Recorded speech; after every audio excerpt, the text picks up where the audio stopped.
Magandang gabi po sa ating lahat mga kapatid. Ilang oras na lamang po ay December 25 na at maya-maya ay pagdiriwang na po natin ang ating Kapaskuhan. Kakain na lang na tayo ng ating Noche Buena, bubuksan na natin yung mga regalo natin, matatanggap kaya natin yung mga gusto natin na mga regalo ngayong Kapaskuhan. Excited naman tayong makita yung pinangakong regalo sa atin kung meron man. Babasahin po natin yung ating pong talata sa gabing ito sa Matthew chapter 1 verse 21 hanggang 23. Sabi po rito, magsisilang siya ng isang batang lalaki at Jesus ang ipapangalan mo sa sanggol sapagkat ililigtas niya ang kanyang bayan sa kanilang mga kasalanan. Nangyari nga ang lahat ng ito upang matupad ang sinabi ng Panginoon sa pamamagitan ng propeta. Tingnan ninyo, magliliyang ang isang birhen at magsisilang ng isang sanggol na lalaki at tatawagin itong Emmanuel. Ang kahulugan nito'y kasama natin ang Diyos. Ang talata pong binasa natin ay nagtuturo sa atin tungkol sa pangako ng Diyos. At meron tayong tatlong bagay na gusto kong tingnan po natin na mahalaga tungkol dito. Una, ang ating pong Diyos ay tumutupad ng kanyang mga pangako. Ang pangako pong tagapagligtas ay binigay na ng Diyos o pinahayag na ng Diyos mula pa nung magkasala ang ating pong mga ninunong sila Adan at Eva. Makikita po natin ang pangakong yan sa Genesis chapter 3 verse 15. Kayo ng babae, ang tinutukoy po na niyan ay yung ahas at ang babae, ay aking pag-aawayin. Binhi mo't binhi niya'y lagi kong paglalabanin. Ang binhi niya, ng ahas, ang dudurog sa iyong ulo at sa sakong niya'y ikaw ang tutuklaw. Sa Isaiah chapter 7 po, verse 14, dahil dito si Yahweh mismo ang magbibigay sa inyo ng palatandaan. Maglilihin ang isang dalaga at magsisilang ng isang sanggol na lalaki at tatawagin sa pangalang Emmanuel. Makikita po natin na dun sa talatang binasa natin sa Matthew chapter 1 ay dito kinuha sa kay propeta Isaiah ang hula, ang katuparan ng pagkasilang ng ating Panginoong Jesus. Makita rin po natin sa Mikas chapter 5 verse 2, sinabi ni Yahweh, ngunit ikaw, Bethlehem Ephrata, kita po natin na maging ang lugar ay binanggit din po. Bagamat pinakamaliit ka sa mga angkan ng Huda, ay magmumula sa iyong angkan ang isang mamumuno sa Israel. Ang kanyang pinagmulan ay buot pa nung unang panahon pa. Ang tinutukoy po dito walang iba ay ang ating Panginoong Jesus. Na ika po rito, ang pinagmulan ng ating Panginoong Jesus ay buhat pa nung una. Hindi po nag-exist ang ating Panginoong Jesus nung siya lamang ay pinanganak. Meron po siyang tinatawag na pre-existence bago ng kanyang kapanganakan. So ito lamang po yung ilan sa mga hula tungkol sa kapanganakan ng ating Panginoong Jesus. Marami pang iba, maging yung pagpunta po nila sa Egypt ay dahil sa hinabol sila ni Herodes ay nakahula din po yan sa Old Testament. So makikita natin, tinupad po ng Diyos ang kanyang pangako ng pagbibigay ng tagapagligtas doon sa Old Testament. Sa pangalawang bagay po, tingnan po natin, makikita natin na itong hindi rin nagbabago o hindi rin binabago ng Diyos ang kanyang mga pangako. Sa kabila po ng katigasan ng ulo ng tao, ay hindi pinalitan, inadjust o inatras ng Diyos ang kanyang pangako na magbibigay sa tao ng tagapagligtas.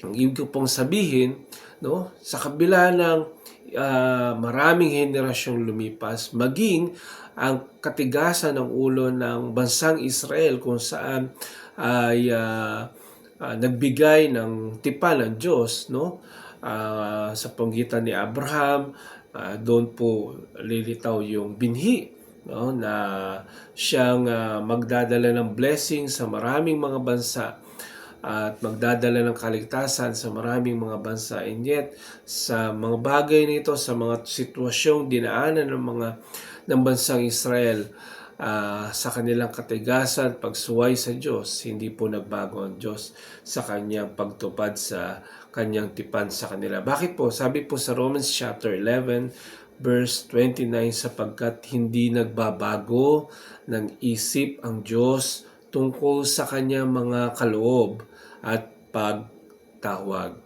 So, isa pong magandang paalala po sa atin yan. Hindi po nakabatay sa ginagawa natin, magagawa natin ang pangako na binibigay po ng Panginoon, lalong-lalo na patungkol sa buhay na walang hanggan.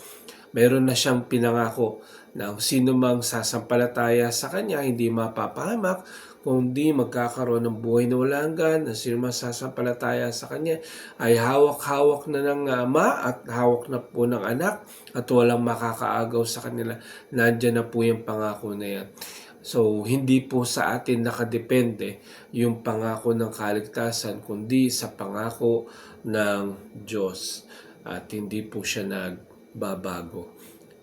Pangatlong bagay po, gusto kong tingnan natin, dahil po doon sa unang dalawang bagay na nabanggit, dapat po tayo po ay pahalagahan at panghawakan natin ang mga pangako po ng Diyos. Nagpapaalala sa atin na kapag may pinangako ang Diyos, dapat natin itong panghawakan sapagkat tiyak po itong matutupad. Tiyak po itong gagawin ng Panginoon. Nang pinanganak po si Jesus, mismong ang kanyang bayan, hindi po nagbantay at naging handa sa pagdating ng kanilang hinihintay na Mesiyas. Sa halip, yung pong mga pantas pa mula sa malayong silangan, no?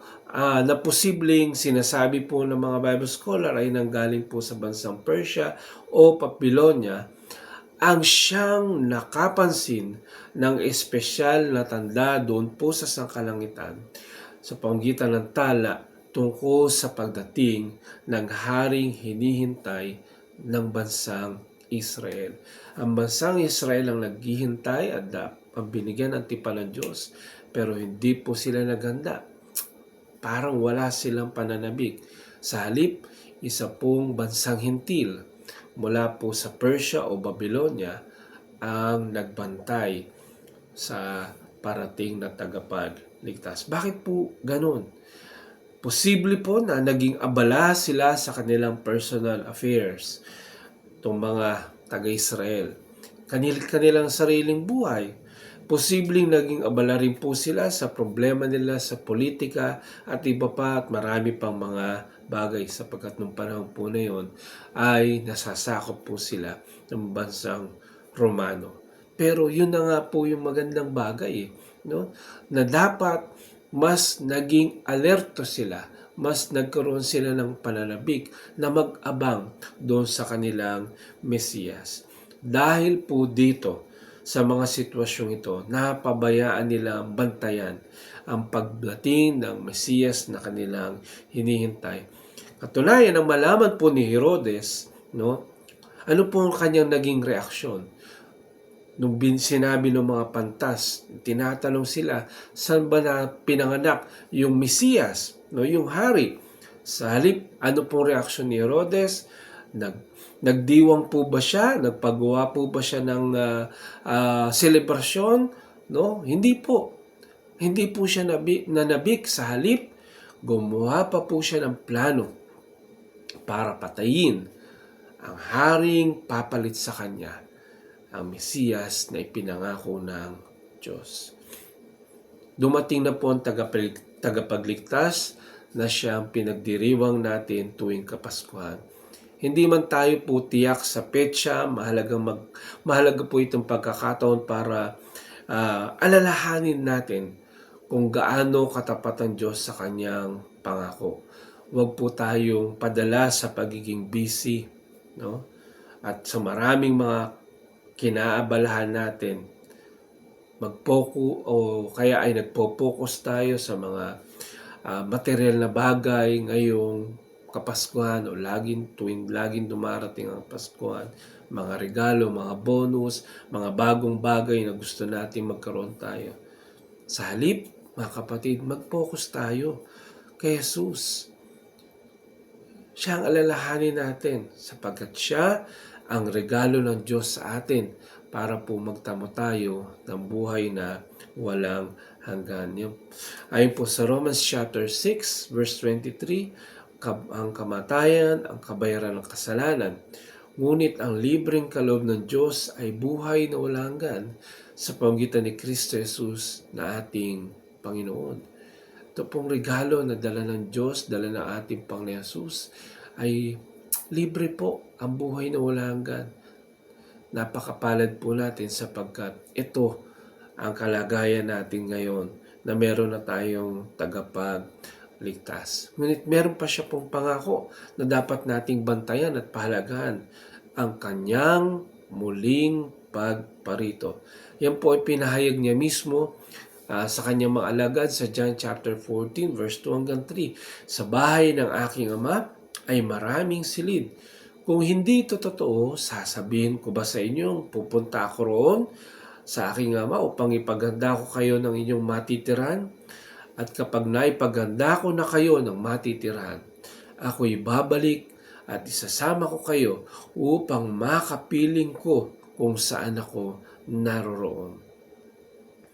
Mga kapatid, kung tinupad ng Diyos yung kanyang unang pagparito ng ating Panginoon Hesus, makakaasa po tayo na tutuparin niya ang kanyang pangalawang pagparito o second coming. Ang sabi po sa Hebrew chapter 9 verse 28, gayon din naman si Kristo'y minsang inihandog upang pawiin ang mga kasalanan ng mga tao. Yan po ang nangyari nung kanyang unang pagparito. Siya'y muling darating, second coming, hindi upang muling ihandog dahil sa kasalanan, kundi upang iligtas ang mga naghihintay sa Kanya. Hindi na siya, ay po dito, sa talatang ito, hindi na siya muling paparito para ipako pa sa krus. Tapos na po yun eh. Yung paraan ng kaligtasan ay ginawa na ng ating Panginoon Hesus doon sa krus. Kundi ang sabi po dyan, para kunin ng lahat ng nagpaligtas at sumampalataya sa kanyang mga pangako. Bilang pangwakas po, meron mga taong nagsa-celebrate ng unang pagdating ni Kristo. Pero ayaw nilang maniwala na posibleng muli siyang paparito, tapos gugunawin ng Diyos ang mundong ito at papalitan ng bagong langit at bagong lupa. Ayaw nilang maniwala doon sa bagay na yun. Mapapansin natin yan, madalas makita natin sa mga sci-fi movies kung saan pinapakita ng tao nakakapunta pa sa ibang mga planeta o kaya nakakagawa pa ng paraan para mabuhay kahit ikaw ay namatay na basta nakaregister ang DNA mo sa sistema nila. Ewan ko kung naalala nyo po yung mga pelikula po na yan na may ganyan mga tema o paksa.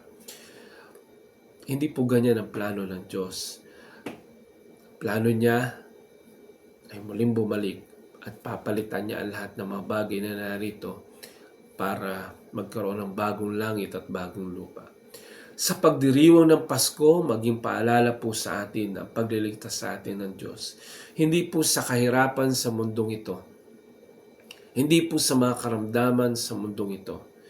Kundi para mailigtas po tayo sa walang hanggang kapahamakan sa impyerno. Sa Kapaskong ito, ipagdiwang din po natin ng may kagalakan at paghintay sa ang muling pagparito ng ating Panginoong Jesus. Maraming pong salamat at isa pong maligayang Kapaskuhan. Dinadala namin pagbati mula sa aking pamilya at mula sa mga leaders ng Pasig Christian Brethren Church. Magandang gabi po sa ating lahat, mga kapatid.